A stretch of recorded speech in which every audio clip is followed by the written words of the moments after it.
बारे में हम प्रकाशवाचन करने के लिए प्रोफेसर नीलम को बुलाएं। मैं थोड़ा सा परिचय देना चाहूँगी श्री रविंद्र पटियालवी जी का। कहानी, लघु कथा, कविता, आलेख, पुस्तक समीक्षा लेखन और साहित्यिक कार्यक्रमों में मंच संचालन के द्वारा अपनी बहुमुखी प्रतिभा का प्रदर्शन कर चुके हैं श्री रविंद्र पटियालवी जी। छोटे लोग लघु कथा संग्रह प्रकाशित हो चुका है इनका और विभिन्न समाचार पत्रों में, पत्रिकाओं में और साझा संकलनों में इनकी रचनाएं प्रकाशित हो चुकी हैं। दूरदर्शन जालंधर, आकाशवाणी जालंधर, आकाशवाणी पटियाला, हरमन रेडियो आदि पर ऑनलाइन लाइव प्रसारण भी हो चुका है। कलम काफिला और कलम शक्ति का संपादन किया जा चुका है इनके द्वारा और पंजाबी साहित्य सभा पटियाला की ओर से इनकी तरफ से संपादक के रूप में कार्य किया गया है और जगदीश अरवानी और अव्वल सरहदी जैसे गणमान्य लेखकों के न्योते पर जुड़ने का सम्मान भी इन्हें प्राप्त है। केंद्रीय पंजाबी मिनी कहानी लघु कथा मंच के सदस्य भी हैं, इनका बहुत बहुत स्वागत है।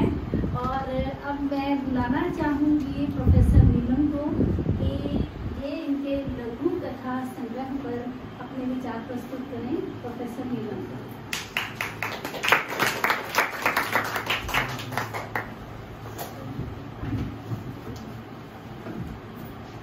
सभी महानुभावों को मेरा सादर प्रणाम। आज हम रविंद्र पटियालवी जी के लघु कथा संग्रह उड़ान पर चर्चा कर रहे हैं, जो कि पंजाबी से हिंदी में अनुवादित किया गया है। ये कार्य हरदीप सब्बरवाल जी के द्वारा बड़ी ही निपुणता के साथ किया गया है। नवदीप सिंह मुंडी जी ने भी इस कथा संग्रह को पाठकों तक पहुंचाने में काफी सहायता प्रदान की है। 50 के लगभग लघु कथाएं इस कथा संग्रह में हैं। इन लघु कथाओं का धरातल यथार्थ समाज है। इस संग्रह की सारी कथाएं पाठक को अपने जीवन में घटित प्रतीत होती हैं। हमारे आसपास के वातावरण का चित्रण बड़ी ही सहजता तथा सरलता के साथ किया गया है। किस तरह हमारी आधुनिकता का बाहरी परिवेश हमारे भावों, विचारों, क्रियाकलापों तथा हमारी संवेदनाओं को चोट पहुंचा रहा है, उन्हें प्रभावित कर रहा है, यही इस कथा संग्रह का आधारभूत स्तंभ है। लघु कथाओं का उद्देश्य जीवन के मार्मिक सत्य का प्रकाशन होता है, जो कि ज्यादातर इस ढंग से अभिव्यक्त होता है जैसे बिजली कौंधती है। लघु कथा में अल्प साधनों द्वारा जीवन के चरम सत्य को उजागर करने का सफल प्रयास किया गया है। लघु कथा पढ़ने तथा सुनने में जितनी आसान लगती है, उसका रचना कार्य उतना ही कठिन है। कम शब्दों में, कम चरित्रों में अपने पूर्ण भाव तथा उद्देश्य को पाठक के मन में उतारना कोई इतना सरल कार्य नहीं है। कथाएं पढ़ते हुए पाठक को रविंद्र जी की संवेदनशीलता, मनोवैज्ञानिकता तथा मार्मिकता का आभास हो जाता है। लेखक की कलम में सहजता, सरलता, धैर्य साफ दिखाई पड़ता है। किस प्रकार भौतिकता मानव जीवन पर हावी हो रही है। ये भौतिकवाद की दौड़ उसे एक संवेदनशील मानव से कहीं दूर ले जा रही है, जो कि मानव को खुशी नहीं देता, बल्कि ये मानव आंतरिक संघर्ष, अकेलेपन तथा तनाव की गहरी खाई में भेज देता है। रविंद्र जी की रचना समकालीन समाज का दर्पण ही प्रतीत होती है। उनकी लघु कथाओं से पाठक को आधुनिक समाज के हर पहलू की यथार्थ सूचना प्राप्त हो जाती है। उनकी कथाओं में सामाजिक, सांस्कृतिक, आर्थिक तथा अन्य कई पहलुओं पर प्रकाश डाला गया है। इन कथाओं में खत्म हो रहे नैतिक मूल्यों का भी बखूबी वर्णन किया गया है। किस प्रकार मानवीय संवेदनाएं आधुनिक युग पर कुर्बान की जा रही हैं।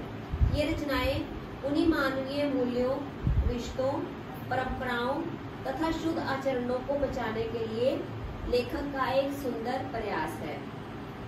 अपने अपने फर्ज, प्रेरणा, गुरु दक्षिणा, नई सुबह आदि लघु कथाएं मानव जीवन के लिए प्रेरणा स्रोत का कार्य करती हैं कि एक मानव जीवन जीने का सही तथा सच्चा मार्ग क्या है।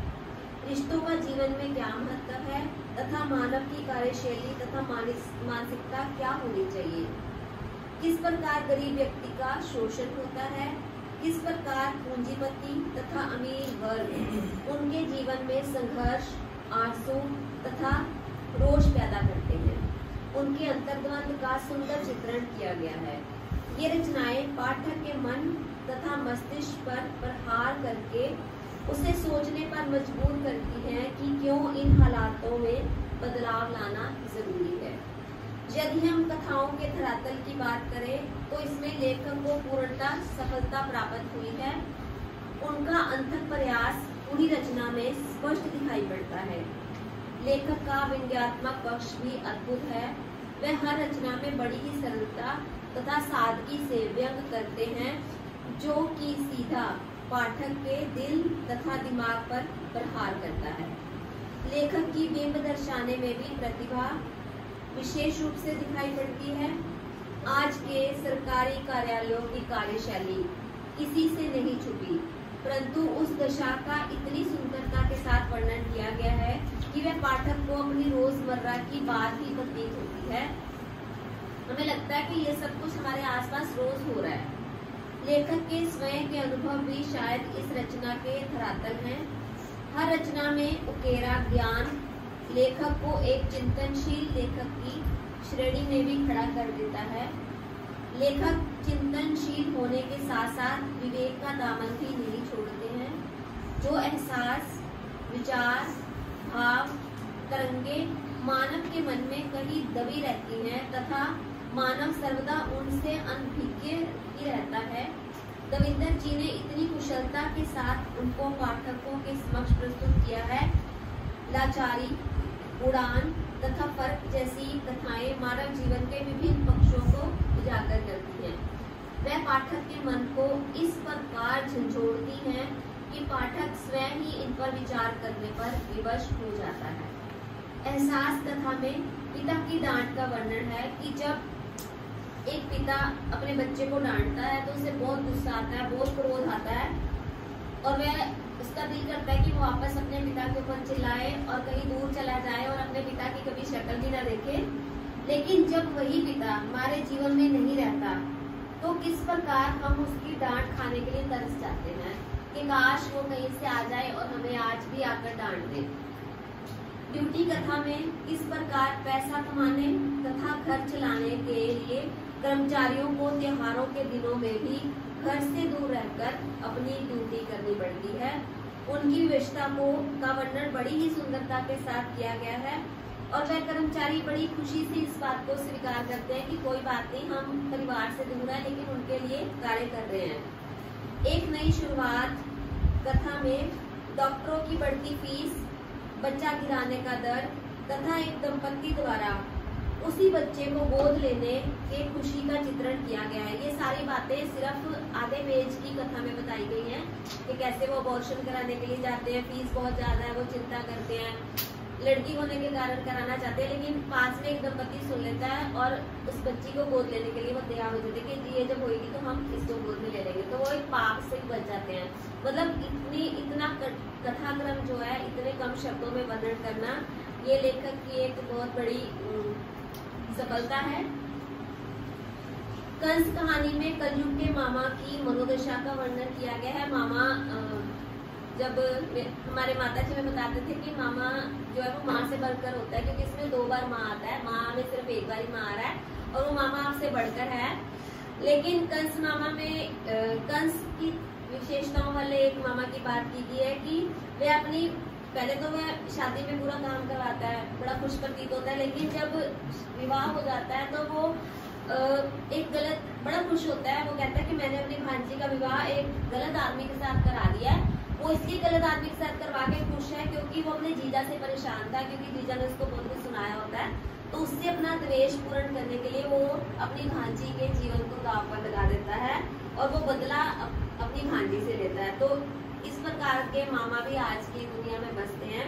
ये हमें इस कथा से पता चलता है किस प्रकार संबंधों के धरातल बदले की भावना पर खड़े होते हैं। हम अंदर से कैसे हैं और बाहर से कैसे।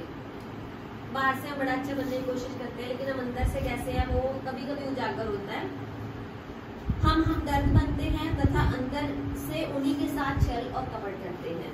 कैसी विडंबना है। आदर एक छोटी सी लघु कथा है जिसमें कक्षा में एक अध्यापक बता रहा होता है कि अपने पिताजी का बहुत आदर करना चाहिए, कभी उनको अपशब्द नहीं बोलने चाहिए, उनकी बहुत इज्जत करनी चाहिए ना। तो बच्चे एक सेंटेंस से कथा शुरू होती है कि रिस्पेक्ट योर एल्डर्स, तो वो उसका ख्याल कर रहा होता है बच्चों को, तो पाठ पढ़ाता है, बहुत अच्छे से समझाता है, सुनाता है। लेकिन तथाध्यापक के शिष्य के मन में एक विचार आता है कि सर क्या ये शब्दावली जब उसके पिताजी आते हैं उसी टाइम बच्चों के सामने आ जाते हैं, तो वो चिल्ला उठता है, कहता है लो फिर ये आ गया मेरी जान खाने, अब ये यहाँ भी आ गया, अपने पिता के बारे में ऐसे कटु वचन बोलता है। तो बच्चा सुनता है, जैसे हम बच्चे को बोलते हैं झूठ नहीं बोलना बच्चे, गलत बात है, हम खुद ही झूठ बोल के उसको दर्शाते हैं अपने व्यक्तित्व में कि बाहर जाके बोलते कोई कि मम्मी घर पे नहीं है या पापा घर पे नहीं है। तो बच्चा बड़ा परेशान हो जाता है, द्वंद में आ जाता है कि अभी तो ये कह रहे थे कि पिताजी को अनादर नहीं करना, उनका बहुत आपने आदर करना है, लेकिन अभी ये मुझे क्या सिखा रहे हैं, अभी मतलब है ना, हमारी कथनी और करनी में कितना अंतर है। हम कहते हैं तो नारे भी इतने लगाते हैं पानी बचाओ, और हम टैप खोल के सुबह आधा घंटा ब्रश करते रहते हैं, है ना। तो हम करते कुछ और है। ये समाज तभी बदलेगा, ये शायद कथाएं इसीलिए बनाई गई है कि जब हम पढ़ेंगे तो शायद हमें ये सोचने पर मजबूर होंगे, कम से कम हम व्यक्तित्व में दूसरों को वो सिखाएं जो हम खुद करते हैं। हम सिखाते कुछ और है और करते कुछ और है। तो बच्चा प्रश्न पूछता है, सर क्या ऐसी शब्दावली भी आदर के लिए प्रयोग की जाती है जो आपने अभी की थी कि अब यहाँ भी पहुंच गया ये मेरी जान खाने के लिए। काबिलियत बनाम सिफारिश कथा में उन अधिकारियों में भेद बताया गया है कि सिफारिश पर नौकरी लगते हैं जो उनकी तो हर बात मानी जाती है, लेकिन जो अपनी काबिलियत पर अपने पूरी योग्यता के आधार पर जो वहाँ पे कर्मचारी काम करते हैं उनके साथ बुरा बर्ताव किया जाता है, उनको खरी खोटी सुनाई जाती है, और मेहनती लोगों के साथ हमेशा जो है बुरा ही व्यवहार किया जाता है। इसमें दो व्यक्ति दिखाए गए हैं, जो एक पहला जो है जो अपनी योग्यता के आधार पर बहुत योग्य है, बहुत मेहनती है, बहुत अच्छा काम करता है, वो छुट्टी मांगने जाता है तो अफसर उसको डांट के भगा देता है कि तेरा तो रोज के काम है, तू बहाने मारा है, बल्कि उसको जरूरी काम होता है। और एक आदमी जो सिफारिश में लगा हुआ है वो ऐसे ही बोल के चला जाता है कि मैं चाय पीने जा रहा हूँ, कोई आए तो झूठ बोल देना कि मैं, तो उसको कहते हैं कोई नहीं जा, तेरे को कौन सा कोई पूछने वाला है। मतलब दो कर्मचारियों में सिर्फ कितना अंतर है कि वो किस स्थान से कैसे आए हैं। तो ये हमारे समाज की विडंबना है, हमारा थिंकिंग प्रोसेस है ये कि हम किस तरह से सोचते हैं। तजुर्बा कहानी में बूढ़े लोगों की सलाह लेने की बात की गई है। कभी भी कोई दुख तथा समस्या हो तो घर के बड़ों की सलाह लेना बहुत ज्यादा जरूरी होता है, क्योंकि वह उन्हें जीवन का बड़ा ही तजुर्बा होता है, वो हमें बहुत कुछ सिखा सकते हैं। हम ये सोचते हैं कि क्या वो हमें जायदाद का हिस्सा दे सकते हैं, क्या वो हमें पैसे दे सकते हैं, गहने दे सकते हैं, हम बस उसी पे लेकिन जो उनके जीवन के अनुभव है, जो उनकी सलाह है, जो उन्होंने इतने जीवन पर्यंत सीखा, अगर वो हम सीखे तो शायद वो गहनों से और जायदाद से भी ज्यादा अनमोल है। बहाना कहानी में त्योहार की प्रथा, त्योहार देना होता है, जैसे कि दिवाली आई है तो लड़की के रिश्तेदार है ना अलग अलग त्योहार दे देके जाएंगे ना। गरीबी में भी किस प्रकार इस प्रथा को परिवारों में चलाया जाता है, पैसे हैं या नहीं है, चाहे कर्जा लेके दोगे, आप शादी करोगे तो कर्जा लेके, है ना, कोई आ गया है तो त्योहार हमारे पास नहीं है ना, फिर भी हमें देना है। तो हमें इस मानसिकता को बदलने की जरूरत है। और इस कहानी में बताया गया कि लड़की बताती है कि ऐसे उसके घर वाले आ रहे हैं देने के लिए त्योहार, तो उपहार भी लेके आ रहे हैं, तो उसका पति कह रहे कि अगर को पता तो उनकी आर्थिक स्थिति ठीक नहीं है ना, तो आप उनको मना कर देते, कहते मैं मना नहीं कर सकती थी, लेकिन मैंने इसकी जगह क्या किया है, मैंने उनके लिए और उपहार ले लिए हैं ताकि उनका थोड़ा सा बोझ कम हो जाए, जो मुझे देके जाएंगे उससे अधिक हम उनको दे देंगे। तो ये कहानी इस तरफ इशारा करती है कि रिश्ते किस प्रकार निभाए और बचाए जाते हैं। हमें लालच होता है कि हमें कौन क्या दे के जाएगा ना, तो हम लेने की बजाय देने की भी सोचें। स्वार्थ सिद्धि एक और कहानी है, लघु कथा। किस प्रकार राजनीतिक मुद्दों पर बात तो की जाती है तथा कार्य करने के समय पल्ला झाड़कर खड़े हो जाते हैं, इस दशा का वर्णन किया गया है। इस पर जो है हमारा समाज की स्वार्थीपन में बताया गया कि जब हमें खड़े होकर भाषण देने होते हैं तो हम बहुत अच्छे भाषण दे सकते हैं, लेकिन जब हमें बोला जाए कि ये वाला काम कर दो तो हम सब भाग के खड़े हो जाते हैं, तब हमारे पास ना समय होता है ना हमारा करने का मन होता है।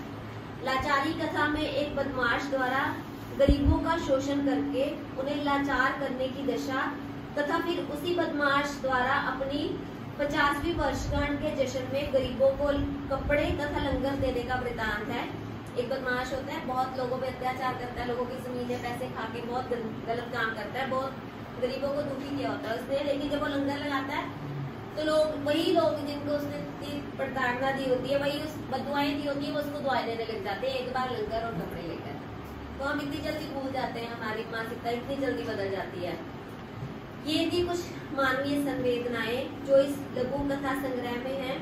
सभी विषय तथा घटनाएं अत्यंत मार्मिक हैं। इस कथा संग्रह का कला पक्ष भी उच्च गुणों से सराबोर है तथा कई रसों का रसास्वादन पाठक को प्राप्त होता है। सभी चरित्र हमें सजीव तथा आसपास के प्रतीत होते हैं। निश्चित लघु कथा के क्षेत्र में ये संग्रह उत्तम स्थान प्राप्त करता है तथा इस विधा के और लेखकों के लिए ये कथा संग्रह अवश्य ही मार्गदर्शन का कार्य करेगा। एक छोटी सी कथा है स्त्री विमर्श, जो मैं आपको पढ़ के सुनाना चाहूंगी। औरत और मर्द में कोई फर्क नहीं। आज की स्त्री किसी मामले में पुरुष से पीछे नहीं। वो पुरुषों के जुल्म नहीं सहेगी, उसे अपने अधिकारों के लिए लड़ना आता है। ये किसी के वचन है। स्त्री चेतना पर मुख्य अतिथि ने जोरदार भाषण देते हुए कहा ये शब्द। हाल तालियों की गड़गड़ाहट से गूंज उठा। समागम की औपचारिकता पूरी हुई। एक खुशखबरी आई कि आपके घर में अभी अभी मुख्य अतिथि को संबोधित करते हुए उसके ड्राइवर ने कहा आपके घर लक्ष्मी जैसी पोती हुई है। मुख्य अतिथि के चेहरे पर जैसे मातम छा गया। हाल में सहानुभूति से भरा सन्नाटा बन गया। मतलब औरत को हम कितना मानते हैं, कितना पूछते हैं, लेकिन जब वही औरत हमारे घर में बेटी के रूप में जन्म लेती है तो घर में ऐसा माहौल हो जाता है कि पता नहीं कौन सा पहाड़ टूट गया है। एक छोटी सी और कथा है अनुशासन। अनुशासन ही जीवन है। सुबह प्रार्थना सभा में विद्यार्थियों को संबोधित करते हुए प्रधानाचार्य ने अनुशासन पर एक लंबा चौड़ा भाषण देते हुए कहा। प्रार्थना सभा के बाद सभी विद्यार्थी और अध्यापक अपनी अपनी कक्षाओं में चले गए। कुछ समय बाद पता चला कि प्रधानाचार्य जी विद्यालय से गायब हैं। तो सिखाने के लिए हमारे पास बहुत कुछ है, लेकिन करने के बात आती है तो हम कुछ भी नहीं कर पाते या हम करना नहीं चाहते। दविंदर पटियालवी जी के लघु कथा संग्रह उड़ान के लिए हम उन्हें धन्यवाद तथा बधाई दोनों देते हैं। आपकी कलम सदैव इस प्रकार का लेखन करती रहे तथा हमें इतना उत्कृष्ट साहित्य पढ़ने को मिले, हमारी यही मनोकामना तथा शुभकामना है। ईश्वर करे आपकी कलम तथा सपनों की उड़ान को सदा आकाश मिले। धन्यवाद।